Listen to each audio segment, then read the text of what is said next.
യൂദായുടെ ലേഖനം ഒരു പഠനം. യൂദായുടെ ലേഖനം 12-ാം വാക്യമായിരുന്നു നാം പഠന വിഷയമാക്കിക്കൊണ്ടിരുന്നത്. 12-ാം വാക്യത്തിൽ ക്രൈസ്തവ സഭയ്ക്കുള്ളിൽ ഉണ്ടാകാൻ പോകുന്ന ദുരന്തത്തിന്റെ മുന്നറിയിപ്പായി 8 പ്രധാനപ്പെട്ട കാര്യങ്ങൾ ഓർപ്പിക്കുന്നതായി നാം ചിന്തിക്കുകയുണ്ടായി. ഒന്നാമത്, സ്നേഹസദ്ധിയിൽ മറഞ്ഞിരിക്കുന്ന മണൽത്തരിയോടുപമിച്ചാണ് രണ്ടാമത് സ്വാർത്ഥതൽപരായ ഇടയന്മാർ എന്ന് കാണുന്നു. മൂന്നാമത്, വെള്ളമില്ലാത്ത മേഘങ്ങൾ എന്ന് പറയുന്നു. നാലാമത്, ഉണങ്ങിയ വൃക്ഷങ്ങൾ എന്ന് യൂദ ഓർമ്മിപ്പിക്കുകയാണ്.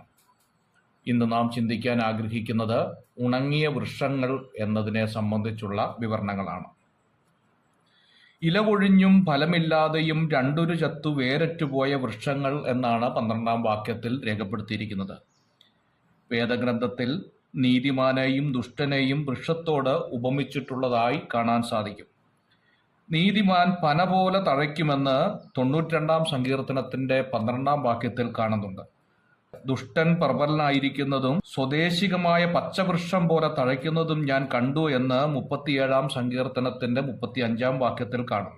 ദൈവസഭയെ തിങ്ങി വളരുന്ന ഒരു തോട്ടമായി ഉത്തമഗീതത്തിൽ ചിത്രീകരിച്ചിരിക്കുന്നു. ഉത്തമഗീതം 4-ാം അധ്യായത്തിന്റെ 14-15 വാക്യങ്ങളിൽ യൂദ പറയുന്ന വൃക്ഷത്തിന്റെ ചതുർവിധ വീക്ഷണങ്ങളെക്കുറിച്ചാണ് പിന്നീടുള്ള ഭാഗങ്ങളിൽ കാണാൻ സാധിക്കുന്നത്. 1, ഇലയില്ലാത്ത വൃക്ഷം. 2, കായ്കളില്ലാത്ത വൃക്ഷം. 3, വേരില്ലാത്ത വൃക്ഷം. 4, രണ്ടൊരു ചത്ത വൃക്ഷം എന്നിങ്ങനെയാണ്. പ്രകൃതിയുടെ മാറ്റത്തിൽ വൃക്ഷങ്ങളുടെ ഇലകൾ കൊഴിഞ്ഞു പോകും എന്നുള്ളത് സർവ്വസാധാരണമാണ്. പക്ഷെ ഇവിടെ വൃക്ഷം ഉണങ്ങി എന്നതിനാലാണ് ഈ ദുരന്തം സംഭവിച്ചിരിക്കുന്നത്. ഉണങ്ങിപ്പോകുക എന്നത് ഒരു പിന്മാറ്റ അനുഭവത്തെയാണ് കാണിക്കുന്നത്. യോഹന്നാന്റെ സുവിശേഷം 15-ാം അധ്യായത്തിന്റെ 6-ാം വാക്യം. ഒരു യഥാർത്ഥ ഭക്തൻ ഏതു സാഹചര്യത്തിലും വാട്ടം തട്ടാതെ ഫലം കായ്ച്ചുകൊണ്ടിരിക്കുമെന്ന് യിരെമ്യാപ്രവചനം 17-ാം അധ്യായത്തിന്റെ 8-ാം വാക്യത്തിൽ നാം കാണുന്നുണ്ട്.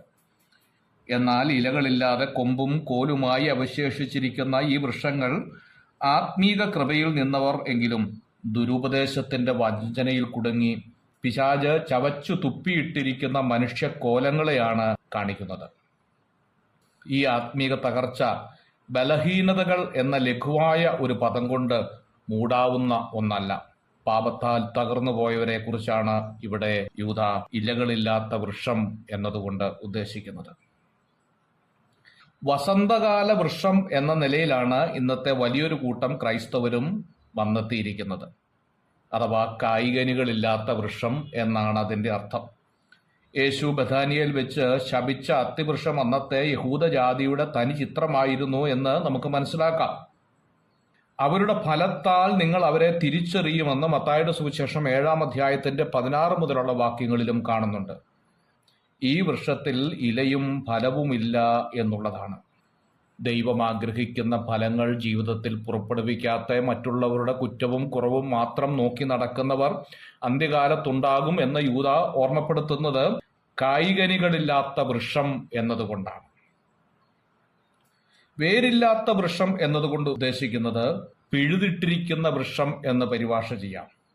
വേരില്ലാത്തതിനാലാണ് പ്രതികൂല കാറ്റിൽ വൃക്ഷം കടപിഴുതു വീഴുന്നത് എന്ന കാര്യം നമുക്കറിയാം. വേരില്ലാത്ത ക്ഷണികന്മാർക്ക് പിടിച്ചു നിൽക്കുവാൻ വളരെ പ്രയാസമുള്ള ഒരു കാലഘട്ടമാണ് മത്തായിയുടെ സുവിശേഷം 13-ാം അധ്യായത്തിന്റെ 20-ാം വാക്യം. എന്നാൽ നീതിമാന്മാരുടെ വേരോ ഇളകിപ്പോകുകയില്ല എന്ന് സദൃശവാക്യം 12-ാം അധ്യായത്തിന്റെ 3-ാം വാക്യത്തിൽ കാണുന്നു. ബാഹ്യമായ ഭക്തിയുടെയും സാൻമാർഗികതയുടെയും മുഖംമൂടി ധരിച്ച് പ്രതികൂലങ്ങളിൽ പതറിപ്പോകുന്ന വ്യക്തിജീവിതങ്ങളെ അല്ല ദൈവം ആഗ്രഹിക്കുന്നത്. ജീവനാഥനായ ക്രിസ്തുവിങ്കിലേക്ക് മുഖം തിരിച്ച് ആഴത്തിൽ വേരുള്ളവരായി ജീവിക്കണമെന്ന് ദൈവം ആഗ്രഹിക്കുന്നു. വേര് എന്നതുകൊണ്ട് ഉദ്ദേശിക്കുന്നത് വിശ്വാസത്തെയാണ്. മണ്ണിന്റെ അടിയിലാണ് വൃക്ഷങ്ങളുടെ വേര് സാധാരണമായി കാണുന്നത്. അത് ആരും കാണുകയില്ല. വിശ്വാസം ആരും കാണുകയില്ല. എന്നാൽ വിശ്വാസത്തിന്റെ പ്രവൃത്തി ജീവിതത്തിൽ ഉണ്ടാകണം. വേരുള്ള വൃക്ഷങ്ങൾക്കേ ഫലവും ഇലയും ഉണ്ടാകുകയുള്ളൂ. അഥവാ ഫലവും ഇലയും ഒരു വൃക്ഷത്തിനില്ലെങ്കിൽ ആ വൃക്ഷത്തിന്റെ വേരിന് കേടുപറ്റിയിട്ടുണ്ട് എന്നുള്ളതാണ്.